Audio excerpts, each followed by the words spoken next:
Hello world, you are listening to The Passion Show with Wizard on CFRU 93.3 FM. It is a do-it-together radio show all about passions and the people who have them. My name is Wizard. My name is Isaac STACEY. Isaac STACEY, famous film director extraordinaire, here in the studio. Right here. And you are one of, you fit into a very specific type of guest, which is to say, former GOS student. Yes. Which has become an archetype on the show, believe it or not. Oh, really? Oh, yeah. Like a very, yeah. Yeah, this show has archetypes. This show has running themes. It's a real... Yeah. No, I believe it. You know, there's a meta-narrative through The Passion Show, and you're part of that rich tapestry. I'm honored. I'm honored. Congratulations. To be part of it. Yeah. But enough me talking about you. Why don't you talk about you? Who are you? Yeah, I mean, I'm Isaac STACEY. All there. All it's all in the name. Isaac STACEY. No. I'm as you said, Wizard. I'm a filmmaker, so to speak. I'm also a musician. I dabble a little bit in music here and there. Multidisciplinary. Yes, exactly. Cool. Yeah, no, and I'm very passionate about different creative formats. You know, being able to express, I guess, myself in different artistic ways, like such as film and music. I find that you know I'm quite the fellow to get involved in those things quite frequently. No dilly-dallying. You've actually expressed your passion in the first 30 seconds of the show. Exactly. No. Now, that's a rarity these days. Every time I record, it seems like more and more the first chunk of the show is just dedicated to yapping. But in this one, we're cutting the nonsense. We're just jumping right into You're it. passionate about mediums. Yes. About expressing yourself in different mediums. Oh, yeah. I like that a lot. How do we know each other?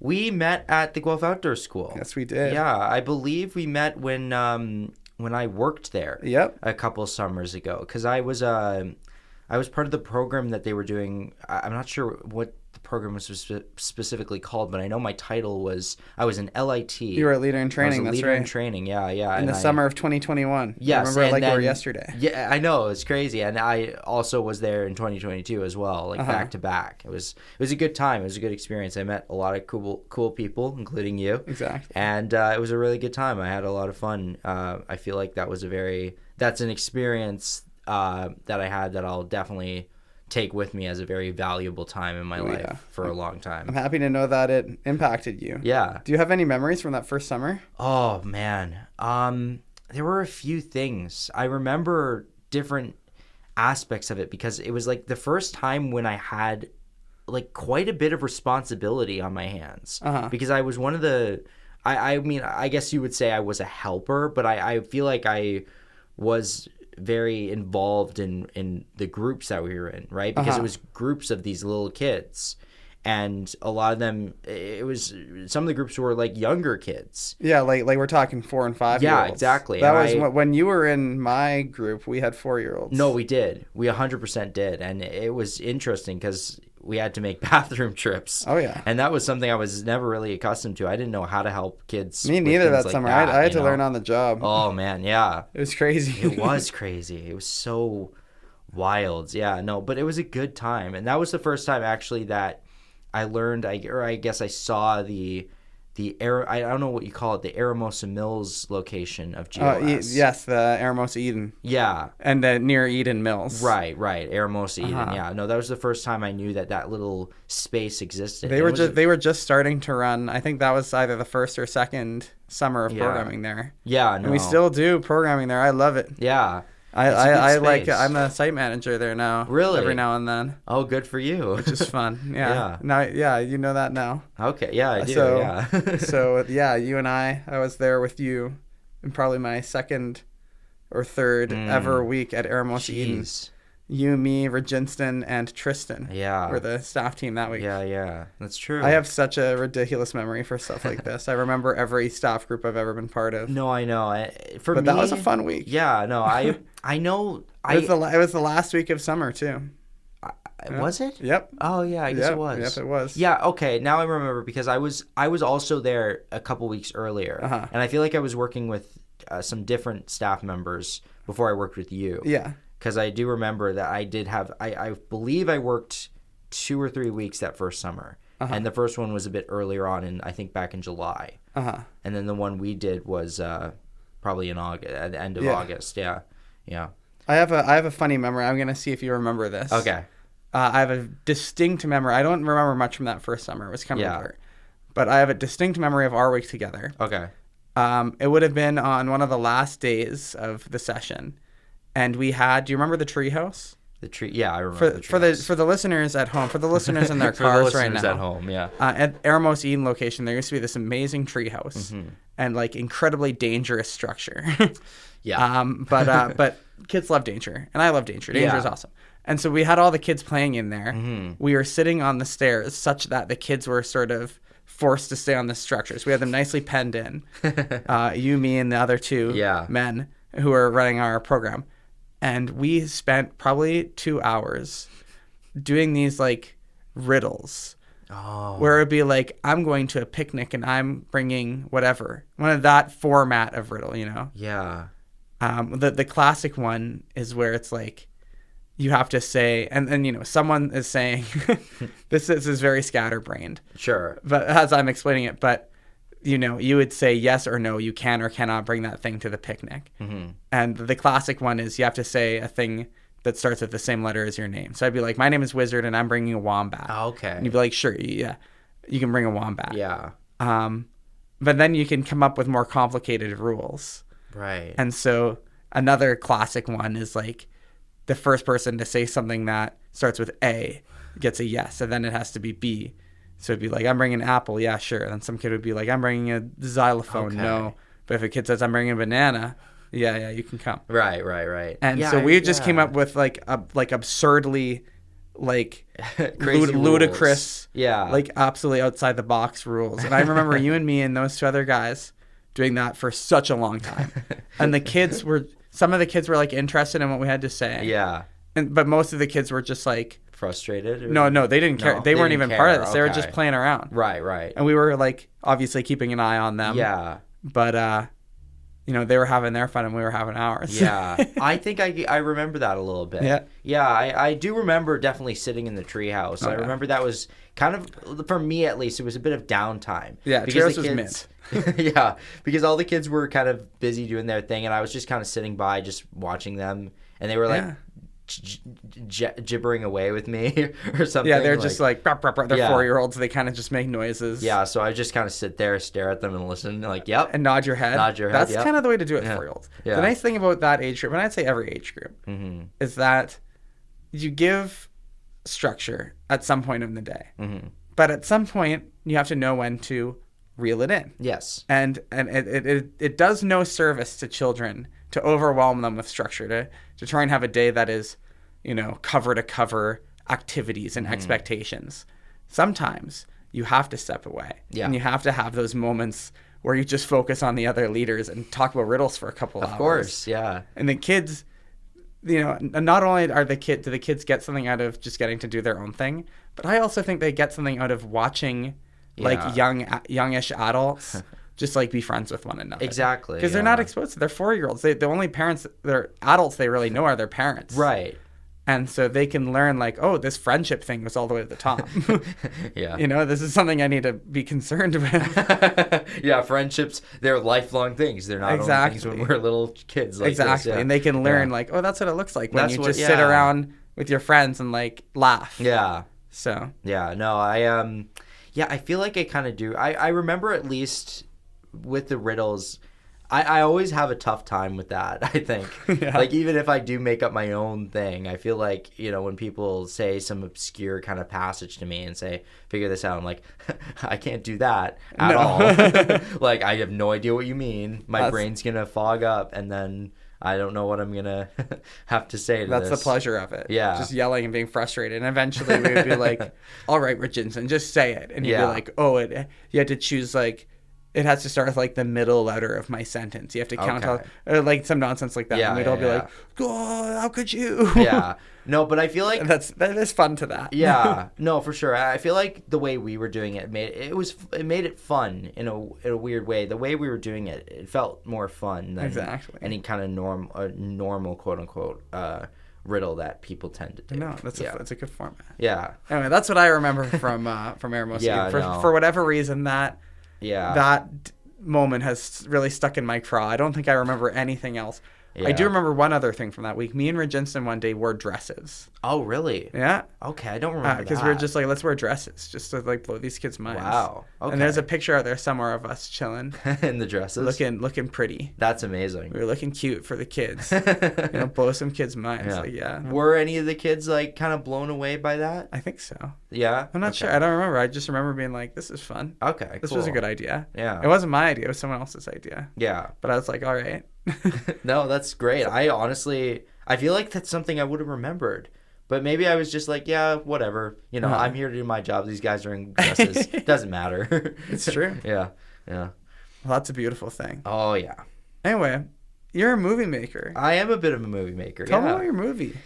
About the movie about GOS? Yeah. I mean, is there another movie? Tell me about all the movies. Well, I'm working on a few different projects, but yeah, I can talk about The Invisible School a little bit. Let's go. Yeah. I'm in that movie. You are in that movie. You make a little bit of an appearance there in the first half, I think. But yeah, no, The Invisible School. I'm gonna be honest. I don't really remember how I came up with the idea that I would do a short documentary on the school. I think it was just I know it was earlier in the year, and it was during one of the semesters I was in college. And I always try to have a bit of I guess I don't know if that's the right word, but like a foreground, like an idea of what's going to happen for the future. Gotcha. Right. Gotcha. And I've spent a lot of my time, going through the program that I'm in at Sheridan College, just kind of preparing myself for what's to come. That only makes sense. Yeah, I think so too. People kind of think, I feel like a lot of people think that's a bit weird because a lot of people just kind of like, okay, live in the moment, la-di-da, don't really want to plan for it. But I was very much like planning for it. And I knew at some point we were going to have to come up with a concept for a 6-minute long documentary. Okay. That we would be making in the first semester of third year of the program, and this would be called our Core 1 production. Okay. And everybody had to pitch an idea for a doc, and around only 30 were going to be picked. And I knew that I definitely wanted to direct something. I knew I wanted to be able to pitch something and have it be an actual thing that we do. And I thought for a long time, what would be a good concept? It's got to be something that, I'm interested in, and it's got to be an interesting story, because I feel like these guys would want to go for something that, maybe not a lot of people would understand. Yeah. Maybe like some intrigue, some intrigue. And I guess somehow I thought of the Guelph Outdoor School at one point, because I think about that place a lot. I think about the experiences I had and just how much the place means to me as a person. And I guess something kind of clicked in my head. It was like, oh, what if I made what if I decided to plan to have a documentary filmed at the Guelph Outdoor School, for my Core 1 production that I'm going to have to do. So this has been in the oven for a long time. It had been. I feel like it comes through in the picture. Yeah, I feel like it was kind of in the oven, even back in January or February of this past year. All right. I've been thinking about this for all year, basically, leading up to September when we actually had to pitch our ideas. And I had to say, hey, there's this really awesome place that I love a lot, and it helps kids, and it's not like your, quote unquote normal school, because that's what I knew that these people would be like, oh, there's a school in the outdoors. This guy just wants to make a video about his school. But see, you have to convey that it's a little special. There's something different to it. Exactly, yeah. And I was very, very pleased when I learned that it got accepted. They were like, yeah, this is a good idea. We should do it. That's amazing. You're able to do it. I'm like, yes. Because only a certain amount of documentaries are able to go through to the next stage. And I was very, very lucky to have my doc be able to do that. Yeah. I mean, it was very fun. Yeah. Yeah, because just for the people at home, Isaac comes in, and I'm lucky enough that my program, or one of the handful of programs that I am part of running and executing, was chosen. Yeah. Was it your decision to do Wednesday Wolves in particular? Or was it ours? So basically how it went was the people I got into touch with to talk to, like the families that I got into touch to talk to. I was both of their kids were in the Wednesday Wolves group. Yeah. And that's how it kind of lined up. Because originally what our plan was when we were developing the doc after it had gotten, selected to go through was that you have to have at least, like, you have to know exactly who your subjects are going to be and what you're going to talk about. And I thought, okay, well, I know I really want to talk about, I want to be able to talk to, both the parents who send their kids to this school, why they send them here, what do they get out of it, and I also want to know what the kids think, and I really wanted it to be all-encompassing. I really wanted it to be, it's about the parents, it's about the kids, it's about the instructors, it's about, the people who started this school. And my faculty was really pushing me to have it be, no, you got to just select like a specific person or people to do this about. It can't be like all these different people, and they were very much saying that you should just kind of focus on what the parents and the kids have to say. They're trying to angle me, Byron, and Chris out of the operation. Exactly. Yeah, no, and I didn't really want to do that, but I was like, okay, yeah, I'll go with it. But I was lying to them because the day I knew for a fact that I was going to very much have it be an open-ended kind of shoot. And I really wanted it to, like, we definitely planned to talk to the parents and to the kids, but we were able to find time to talk to other people. It's a long day. You guys were spry. Yeah. I feel like you can't, because you guys were on our schedule. Yes. And so when those like B-roll opportunities came along, you just had to do it. Yeah, exactly. So for the listeners at home, B-roll is like the secondary stuff in a movie. And so for I hope everyone can watch this movie at some point. Yeah, I'm sure they will. I'm sure they will. At some point. At some point, yeah.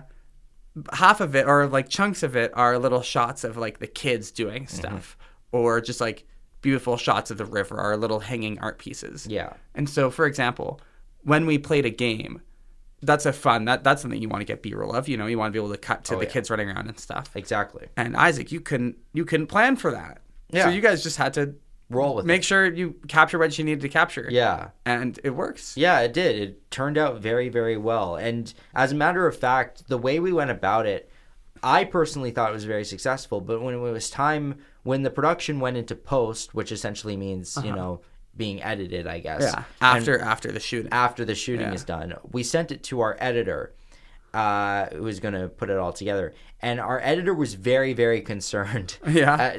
When he got it started putting all the pieces together. He thought that we didn't have enough footage of specific things because he really wanted more. He really wanted more shots of the kids whose parents we were focused on, because we were specifically talking to Starlene Rutan and Elizabeth Sugg and their kids Patrick, Sylvia, and Sam. And apparently I guess on the day we didn't get enough footage of these kids doing their thing. Like, my editor was saying that we really need to like have only singular shots of these kids specifically running around and doing their thing. And apparently we didn't have that. So he thought it wouldn't work. But, we figured out a way to make it work nonetheless. Because we did have some shots that did work well with what the parents were talking about, and so it wasn't a complete like disaster, I suppose. But sorry, what was your question? I feel like I kind of ran away. The thing about documentaries is that you just have to film what's in front of you. Exactly. Yeah. And you're not going to get a bunch of like perfectly orchestrated shots of these kids like jumping over a tree or whatever. Yeah. You're gonna get shots of the whole operation. I feel like that is an argument in favor of your perspective on what this movie it definitely is. It definitely is. Like, I very much so what's something that we learned about in school about documentary specifically is that there are these different modes of documentary, and that essentially means interesting. Yeah, that essentially means there's different ways of going about the style of doc that you're doing. And basically one of these modes is called the observational mode of documentary. Okay. And that essentially means that the people who are filming the documentary, they're very much like they're filming the events in front of them as if they're flies on the wall. Like a fly on the wall, right? Yeah. They're not interfering with what's going on. They're filming it for what it is without really... Like a disengaged perspective. Exactly. A very disengaged perspective. And that's really, really what I wanted out of this project. Like, I really wanted it to be just...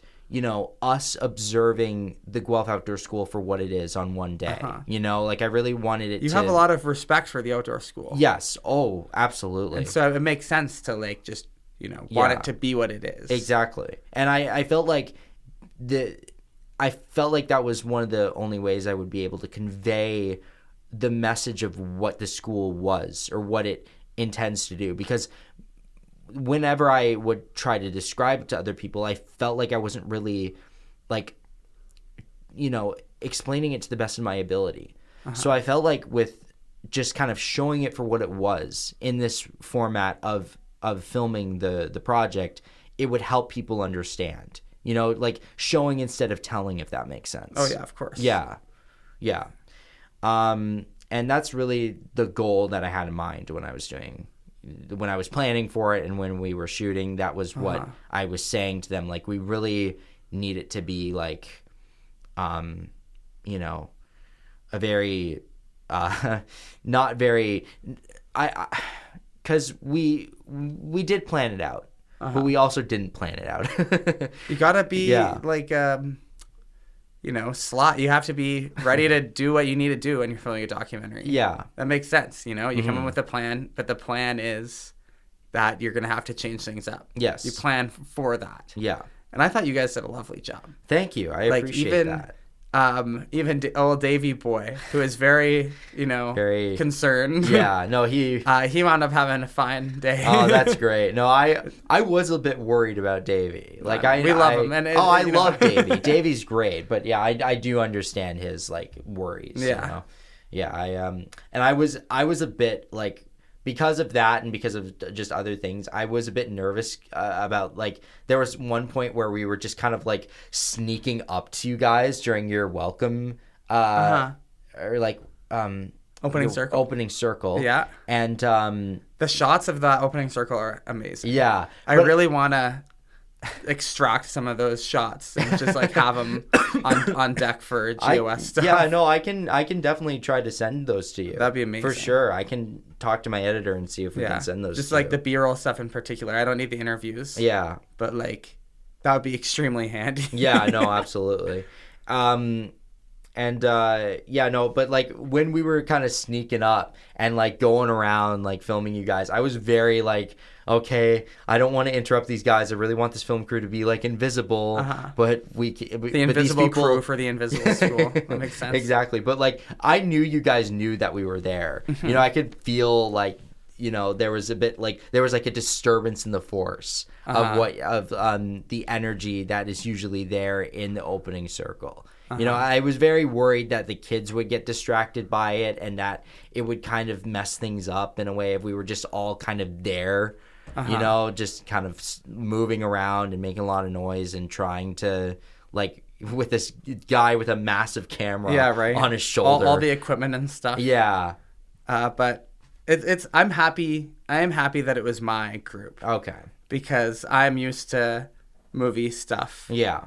And I think that was a very happy coincidence. I'm glad you were, you were so passionate about being a part of it. Yeah, I really enjoyed it. Yeah. I love getting interviewed. I am usually on the other side of the interview operation. But like, oh man. I hope, when this documentary is ready to be seen by a general audience, I will let the people know. Oh yeah. Because I want people to see me yapping for my like little 30 seconds. You're a very natural like person to be interviewed. It's practice. Yeah. No, yeah. And I'm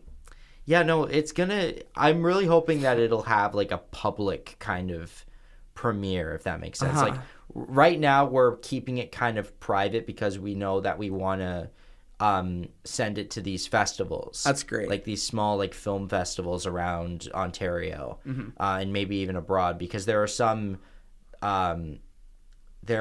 like on the other side of the country, or like even in the States, that I'm like, ooh, those sound kind of interesting. Yes. You know, because I did some research about different festivals that pertain more to the themes that we kind of had going on in the Invisible School, kind of surrounding, I guess, the outdoors and, you know, environmental conservation and, you know, education and stuff like that. And there's a lot of really interesting film festivals that have a focus actually on the outdoors. You know, there's one in Boulder, Colorado. Oh, wicked. that is very focused on like adventures in the environment and things like that. That would be amazing. And there's one in Maine, I think, called like the Maine Outdoor Film Festival or something interesting like that. And yeah, no, it's really, really cool how like there are all these different festivals in these different places, not only in this area, that have the focus that the Invisible School has. And I feel like, you know, it should be shown in those places if we can, you know, have it be shown in those places. You know, well, I would love if you ever get into any festivals and you want to haul one of the subjects. Yeah. You know, I'll call you up. Absolutely. Hit me up. No. I'll talk about it. Oh, I know. Yeah. No. Yeah. I really wanted to include more of what you had to say in the doc, but they were very 6 minutes is tight. It is very tight. It was so difficult figuring out what we had to like put in there. Yeah, because you basically have like six main key perspectives that you're trying to hit, like me, Chris, Byron, the kids, and both of their parents. Yes. So and that's that's a lot. It's tricky. And I thought you guys did a great job walking the line. My editor is a master. He knows like so well, you know, okay, I know you want this in here, Isaac, but we're cutting it. Like I don't care. That's getting rid of this. Editors are like engineers. Yeah. You know, it's like you have to be able to kill your baby. Yeah. Kill your darlings. That's the phrase that was kind of being spread around. Yeah. Not only this production, but the other productions that I was a part of. It's a key thing. I really believe in that. Yeah. And when it comes to art of any kind, like you have to be lean. You have to be able to move forward. Yeah. And sometimes killing your darlings even just means releasing something. Yeah, true. You know, like you're working on a movie or a radio show or whatever, and it's not perfect, but you just have to put it out there. Yeah. Just move on to the next thing. Exactly. And sometimes that comes down to this tiny little editing decisions even. Like, am I going to include this sentence or not? It can be as micro or as macro as it could get. Of course. Just like you have to just make decisions. There's no reason to wait around. Yeah. And so, I believe that would be and I am myself working on a documentary. Oh, you are? Dude, have I told you about this? You have not. I have not heard a word of this. Okay, well, you'll be in it at some point. Really? Sure. I've been working on this for a few years. Okay. It's going to be one of those movies that is said, like, oh, so they were working on this forever. Yeah. Because I'm not in any rush to release it. I'm just, like, hoarding footage. Yeah. What is the doc? It's not really about outdoor school. It's more so about the Eramosa River. I see. And it's about the people, and not just the Eramosa River, but that whole river system. So the Eramosa, the Grand, the Speed. But just because, you know, I have and you were talking about your motivation to make a movie about outdoor school. Because you have a connection with outdoor school. Oh, yeah. And I have a great connection with outdoor school. But what I really care about is the river. I think the river is like the blood of outdoor school, and the river is the blood of so much else. And so my movie I've been working on is about that river. It's called That's the Way. That's the Way. And anyone who's listening to this, you know, the wonderful audience at home, don't worry about this movie because it's going to be forever when it comes out. Forever, yeah. And it will probably look a lot different when it's out than how I'm describing it now because it's a fluid thing, just like that river. It's always changing. Yeah. But right now, the idea of this movie is that I'm interviewing people who work in and around the river and who live and exist in and around the river, and that's all kinds of different people. It's not just outdoor school. And I'm asking them why they love the river, what they do in the river. We're trying to find stories about the river. We're trying to find the history about the river. It's a very DIY, or I suppose DIT, do it together, just like this radio show project. It's scrappy. I'm filming the whole thing on my phone just because it lets me be super duper lean. Like whenever I see a critter in the river, I can just, get it. Yeah. And I can just grab whenever someone is down to do an interview. I'm interviewing people in the river. Okay. I go stand in the river and they sit on a boulder. Or in the winter, we go out on the ice. Oh, man. And so the audio is all wacky. Yeah. And like weird and phone audio. I tried to do some of it with a little lav mic, but it was bad. Oh, so it's just phone audio. But who cares? Like, yeah. The point isn't the production value, really.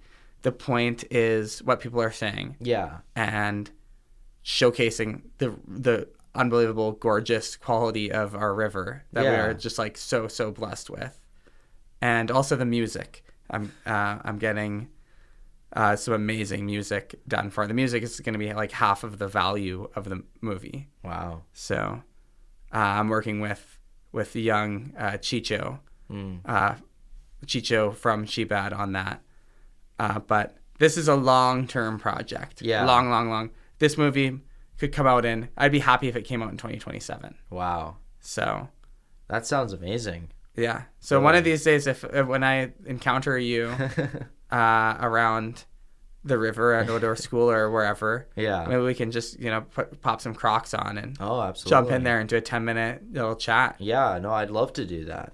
That sounds amazing. Really. Yeah. No, I grew up like knowing about the different rivers because I quite literally grew up not on the Grand River, but very close to the Grand River.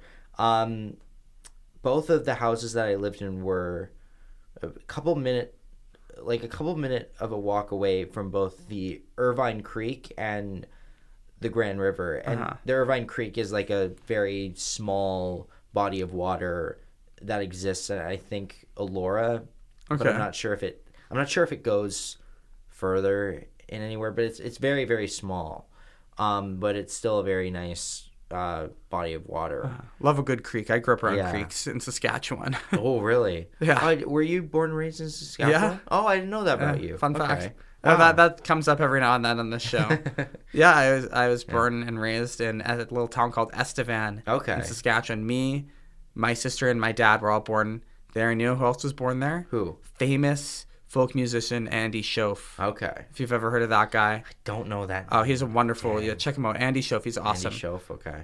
Listeners at home, stay tuned for the next 25 minutes. But like after the show is done, you should listen to an album called The Party. The Party. It's a excellent, a standout album, and all of his albums are great. But that's my favorite. I'll listen to that on the. And he was born in the same. He was born in the same tiny little podunk town I was. I love it. Wow. Yeah, great Saskatchewan. Okay. Anyway, lots of creeks there, so I'm getting at. Yeah, for sure. No. Yeah, no, it's creeks are fun. Creeks are fun. Yeah, creeks are fun. Rivers are fun. Big water is just the most amazing thing. Yeah. No, I'm glad you have that sort of, I guess, connection. Mm-hmm. And that's a really great idea, honestly. Like being able to interview all these people along the river. All these rivers that are connected to each other. In this little spot in southern Ontario. It's really cool. Yeah. Very local project. Yeah.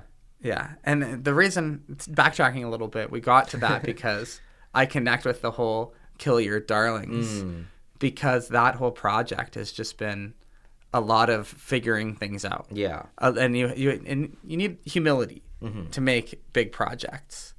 You need to know that you're going to, like the idea, the art piece is going to want to change. You have to listen to it. You are not in control of what you're making. What you're making is in control of you. Right. And so when you need to kill your darling, when it says, remove this piece, you have to be like, okay. Yeah. Okay, sure. No, for sure. If the Invisible School doesn't want to have two uncut minutes of me yapping. Yeah, it doesn't. Exactly. No, I really like letting things kind of linger, if that makes sense. I love to hear you say that.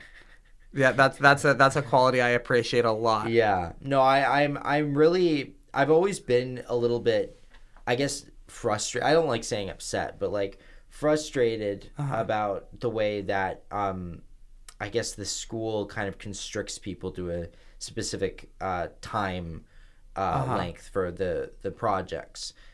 Because I would like the opportunity to go further, but I know I can't. But I could, when I was watching that, I was thinking, like, I bet you Isaac wants to do a 10-minute cut so bad. I definitely did. But yeah, no, it's just how things are, unfortunately. Like, you got to roll with the punches. You got to kill your darlings, as they say. Yeah. And creative limitations are important. Yeah. Yeah. Like, it pushes you. We talked about this in the last episode of this radio show, actually. Yeah, you have to, you know, it's a good thing to narrow your range a little bit. Yeah. Forces you to be creative. Oh, yeah. No, yeah, it's very special. It's very, it's special in the way that, you know, you don't necessarily prefer it to happen, but it's still something that helps build you, I guess. Yeah. Exactly. Yeah. It's good. It's good to have that. Yeah. I want to figure out, like, I want to talk more about my doc, but I'm trying to figure out, like, what to nail down. Yeah, what else is there to say? There's a few things to say. Yeah, I want to hear all about it. Yeah. This is I've wanted for a long time to have someone come onto the show and talk about, and I'm always saying this. And at this point, I have lots of episodes that are like this, and I'm sort of just missing the forest for the trees. But what I love on this show is when people have specific things that they're talking about. Yeah. And I feel like most episodes have that sort of thing. And it's okay for, you know, if any of my guests are listening and they're thinking back on their goofy, chatty episode and they're thinking, oh, does Wizard hate my episode? Aww. No. I love every episode of this show. Yeah. But what I want for the future is like this. Like, I want you to come in and say, like, I want to talk about this specific thing that I did, like, over the year. Yeah. And so, absolutely, whatever angle you want to elaborate about this. No, yeah. I made the documentary in a few different, like, frames of mind. But and a big part of it was kind of for my mom. That's beautiful. Yeah. That's amazing. Tell me more about that. Yeah, you made it for your mom. I kind of made it for my mom because my mom was the person who kind of first introduced me to the outdoor school and who kind of said, hey, Isaac, do you want to, like, spend a day here, see what you think? And that's kind of where my love for it started, was all because my mom found out about it and thought Isaac would like this place. You know, and that's just something very, very special to me. And there's two people in the doc. It's one of the subjects, one of the parents, Elizabeth, and her son Sam. Their relationship really kind of brought back memories of how my mom and I were back when I was... Very sweet. Sam talks about her. Sam talks about his mom. Yeah. No, Sam's such a sweet kid, dude. Yeah. I love Sam so much. Yeah, you picked 3 heaters for subjects. Like, all 3 of those kids are, like, the best kids ever. Yeah, they're so great. They're so great. But yeah, no, Sam, I'll talk a bit about Sam and Elizabeth in a minute, but like just what they have, it really reminded me of, because I went to the outdoor school when I was 13, just like how old Sam is now. And just the dynamic that they have, just how sweet their relationship is with each other, it really reminded me of, you know, how I feel about my own mom and how I feel like our relationship is as well. You know, because we really do...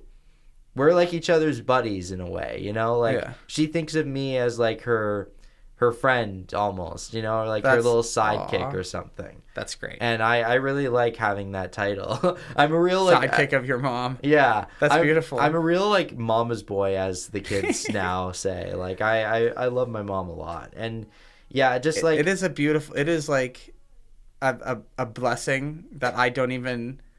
Like, I practice gratitude every day, and I still... don't know how to, like, fully express the gratitude that I have to have a good relationship with my mom and dad. Oh, I know. It is just like what a unbelievable blessing. Yeah. And it's like, how could I ever express to the world how, like, grateful I am to have, like, no one deserves to have great parents and have a good relationship with your parents. It's just a gift. Yeah. So Yeah. whenever I think I'm sorry, I just talk about this. I'm not sorry. Why would I ever say I'm sorry? I absolutely understand. It's like, yeah, and I like kind of swaying away a bit from the doc. Like I was in a bit of a bad position like the past year or so. Mm-hmm. I was kind of involved in this group of friends who weren't the best people mm-hmm. in the world, and they all had very, very difficult relationships with their own mom. Mm-hmm. You know, and it felt kind of weird because like I was the only one in that kind of group of people that did have a good relationship mm-hmm. with my mom, and it felt like a very kind of contrasting kind of situation there.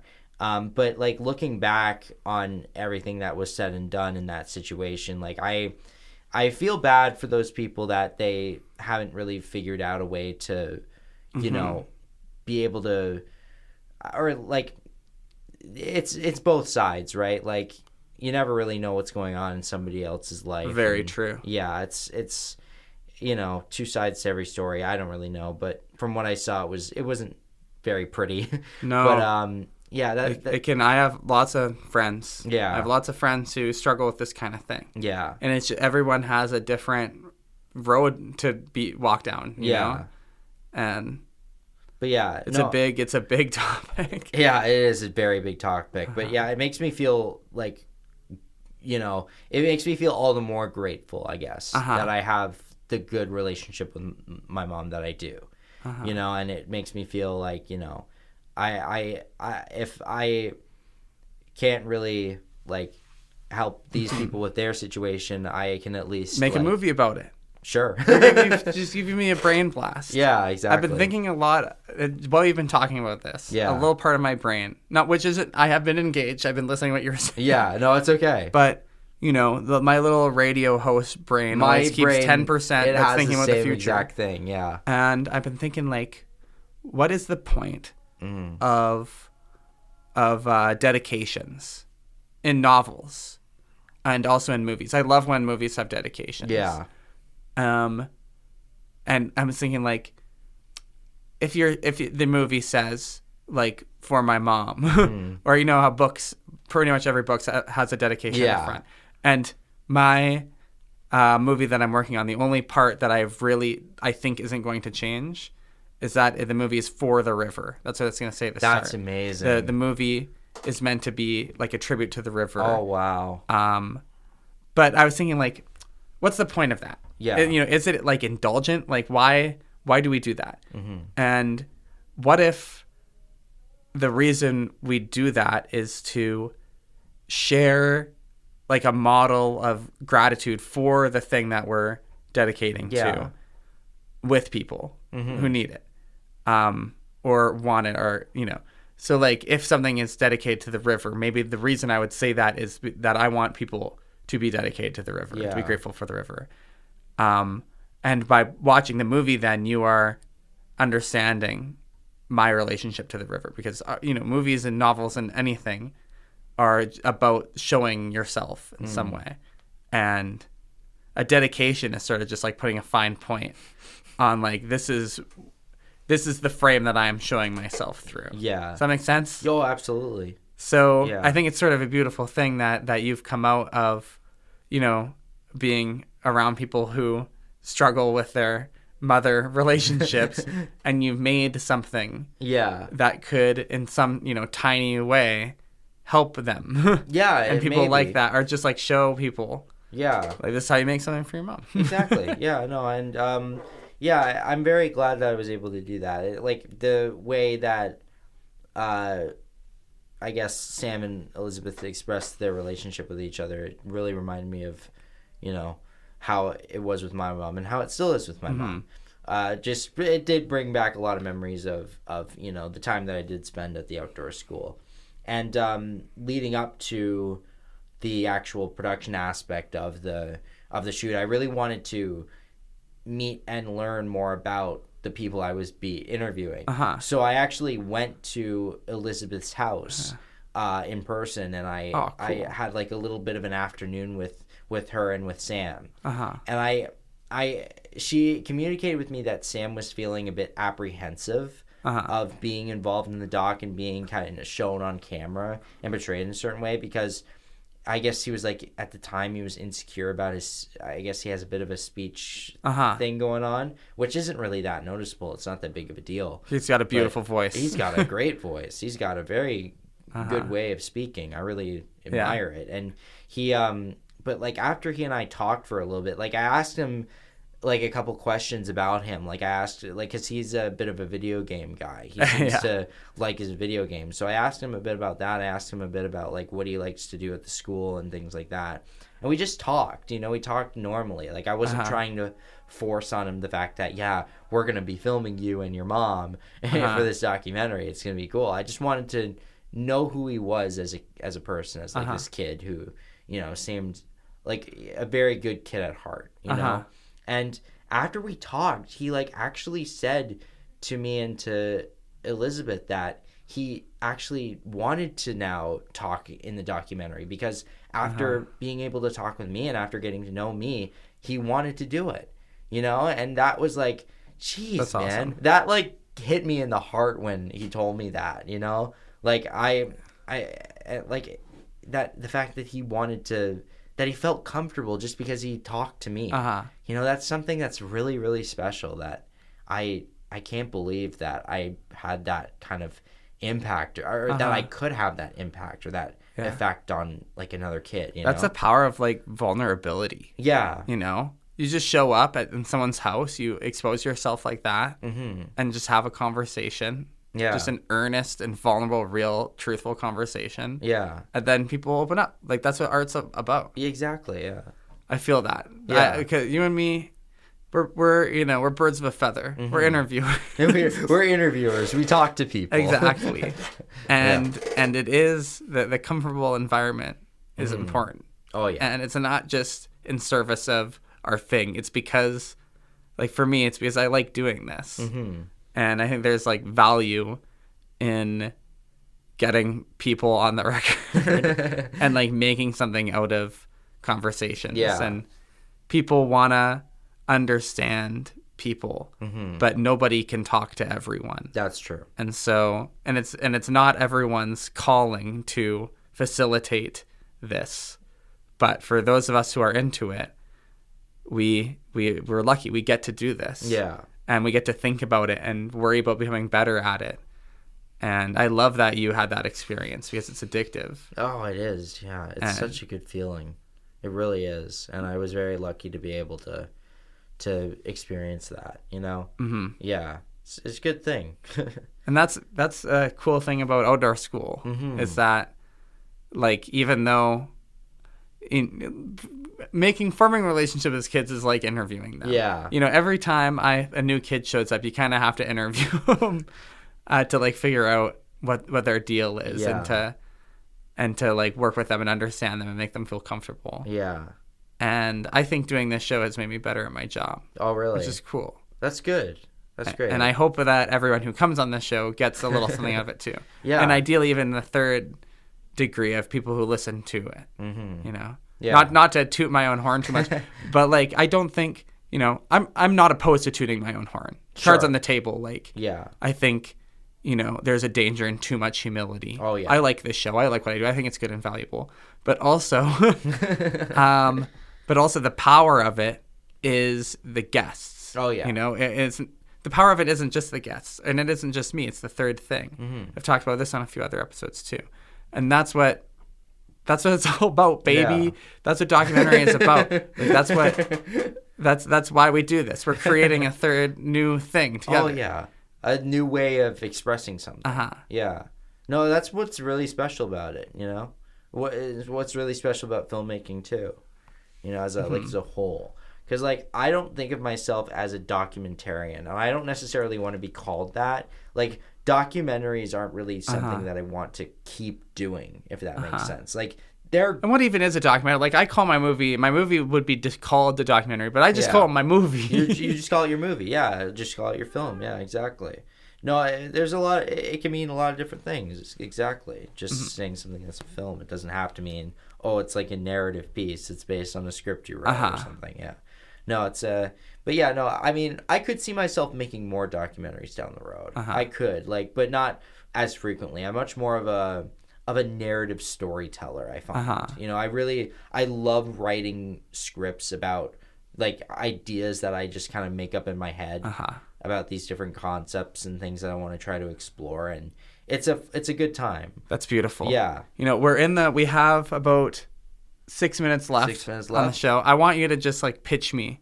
Pitch you? That's what I want. If you would do that. Sure. Just like you have idea. We've been talking about documentary this whole time. And I think I'm excited to hear about this whole other world. Yeah. That I didn't even know that you were into like narratives and scripts. Pitch. I'm just gonna lean back in my chair. I'm physically leaning back, dear listeners, in my nice comfy chair. So picture this. No, one idea that I did have for like a long time that I'm actually going to try to execute next semester when I come back from the winter break at Sheridan is essentially this character whose life is, I suppose, crumbling down around him, but from his own kind of state that he's in, it's crumbling around him, and he's just kind of. It's kind of like that idea of like the downward spiral, right? He's gotten to this point. Just like that famous album, The Downward Spiral. 9 Inch Nails, yeah. He's gotten to this point where it's just complete like disassociation from his life and just complete mental decay. And he essentially hallucinates what is going on in his head. Okay. You know, and he's beginning to see these like fragments and these figures of people that like important figures throughout his life and just like figures that represent different aspects of who he is as a person. So he is able to like see these personified versions of like the angel and devil figures like on your shoulder. You know, you see those things in the cartoons. Yeah. Like he's able to see those in front of him and they're like speaking in tongue or something like that. Cool. And the biggest thing that is like causing him such distress and such agony in his life is his self-hatred. Okay. And that kind of establishes itself in this really kind of dark, ghost-like, ghoulish figure that follows him around and says these kind of daunting things to him. And he basically has to kind of go through all of that and pull himself out of that, you know, because all of this is himself. You know, all of this is what he's thinking. And just because he's thinking it doesn't mean it's necessarily true. And that's kind of the point that I'm wanting to make with this project. That just because all these different things are going on in your head that, you know, you're a horrible person, nobody likes you, you don't know what's right and wrong, it doesn't necessarily mean it's true. You know, you got to look at the other side of that coin, you know? You got to realize that, you know, your experiences don't necessarily define what you're going to do from this point onward. You know, you can like figure out a way to change yourself, not only for the people around you, but for yourself as well, you know? And just like ideas like that is something sounds great. That, yeah, really I'm passionate about, because like I really like exploring like existential themes and psychological just different things related to psychology, things like that. I like that you come at your pitch with a reason. Yeah, you know, it's. Yeah. I feel like that's important. Yeah, I to feel have like an it angle, is too. to have a like why would you care about this? Why would anyone care about this? And when you're pitching that, I think that's going to be a valuable thing to lean on. Yeah, because that makes me care. Knowing like why? What's the point? What's the blood? So that's great. I want to see that movie. Yeah. It's going to be probably very experimental. Like, it's not going to be very linear. It's going to be very much all over the place. Not really sure, like, what's going on and why who are your, like influences on this? Oh, man. On this idea? Yeah, because this seems like a real Lynch kind of thing. Yeah, it probably is. David Lynch, great filmmaker. Oh, yeah. I've recently got into his stuff. Like, that's last amazing. Year, I just watched all of his, like, biggest kind of things. I was like, wowzas, people can make things like this and have it sort of be a thing, even though it makes no sense whatsoever. It makes an emotional sense that he has a reason. Yeah, when he makes his movie. There, if there's any episode of this show that you should listen to, It's the episode with Summer. Summer? Yeah, she That's is a a good big, name. yeah, right? She is a real Lynch head. Okay. And we sort of talk about like metatextual narrative stuff on that episode. I feel like you would be into that one. Yeah, I'd love to take a listen to that. Cool. I'm really happy that you took the Lynch pill, and you're a Lynch head. Yeah. No, I'm glad I did too. Yeah, that's great. Yeah. Do we have any more time? We have a little bit more time. A little bit more time. Okay. We have two things that we're gonna do before the end of the show. Sure. Thing number one, just before as the show is ending, if you'd like to plug any like socials or just like say the name of your movie again, sure. Now's the time. Yeah. Well, I have Instagram. Like I have a bunch of Instagram accounts. My main one that I use for myself is it is Isbiz, because Isbiz is like my nickname. And that is like, it's just spelt as ITISIZBIZ. Sorry, I messed that up. ITISIZBIZ. Yes, there we go. That's what you heard it here first, folks. Yeah, and from there they can also probably follow the Invisible School. Yeah, account. like the account should be like linked in my bio or whatever it is, and I also have like, if people are interested, I'm in a band too. Oh yeah, that's right. Yeah, I'm in a band. I play bass for a band called Vacuum. There's 3 of us. Yeah, we're called Vacuum because we suck. That's perfect. Lean in. Yeah. All right. Yeah. So thank you. You're welcome. Thank you, Wizard. And now there's a tradition on the Passion Show. Okay. Which is that every episode ends with the sharing of gratitude. Ooh. Just like at Outdoor School. Yeah. So I'll go first. You can go second so you can end the show. Of course. Just a quick little one because we have about 1 minute. 1 minute. Okay, here we go. So let's see. I'm grateful for young people at Outdoor School who stay in the loop. Yeah. I'm grateful for a community that can persist in that way. Oh yeah. I am grateful for weather events like snow and also like big ones like tornadoes. I'm grateful for colors. I'm grateful for cinema. I've been to the movie theater 3 times in the past 4 days. Really? Yeah. And I saw Interstellar 5555, Queer, and Wicked. Wow! But we can't linger on that. Those are good ones. Yeah, right. What are you grateful for? Okay, I'm grateful for this documentary that I directed. I feel like it turned really well.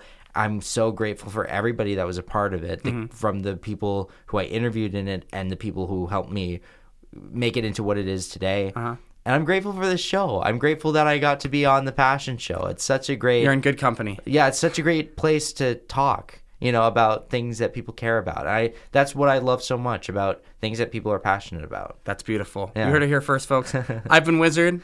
I'm Isaac Stacey. And remember, only love will stop the killing.